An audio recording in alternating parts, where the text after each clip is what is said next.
Long back Kalyan బాబుని ఆయన్ని అడిగాను ఒకసారి, నువ్వు ఇంత నిజాయితీగా చేస్తున్నావు, గత 10 ఏళ్ళ నుంచి, అంతకుముందు 5 సంవత్సరాలు చేసావు, గత 10 సంవత్సరాల నుంచి కష్టపడుతున్నావు, నువ్వు గెలవలేదు, మరి ఎందుకు మనం కష్టపడి నిజాయితీగా ముందుకు వచ్చిన ప్రజల నుంచి మనకి అనుకున్నంత సహకారం అందట్లేదు, సో ఇది చేయటం అవసరం అని నాకు ఒక చిన్న ఫ్రస్ట్రేషన్ వచ్చి అడిగితే, ఖచ్చితంగా అవసరం అన్నయ్య, వాళ్ళకి తెలుసో తెలియకో ఏది చేసినా సరే మన ప్రజలు వాళ్ళ కోసం మనం ఏదైనా చేయాలి.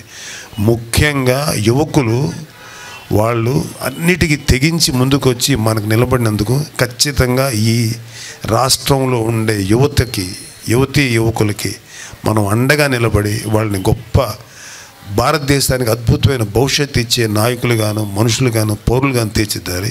అది మన బాధ్యత అన్నారు. అందుకని నేను hats off to Pavan Kalyan garu. అంత గొప్పగా ఆలోచించిన వ్యక్తి. మీ గురించి ఆలోచిస్తారు, యూత్ గురించి ఆలోచిస్తారు. ఎందుకంటే ఐఎమ్ 60+ ఇయర్స్.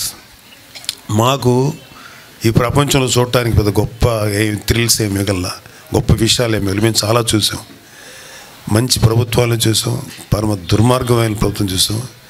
కాకపోతే అతి దారుణమైన ప్రభుత్వం ఒక వైసీపీని మాత్రమే చూస్తున్నాం. కానీ మీరు ఇలాంటి లైఫ్ని మేము చూసిన తర్వాత మాకు అయిపోయింది. అవర్ జనరేషన్, మా జనరేషన్కి సంబంధించినటువంటి లైఫ్ అయిపోయింది.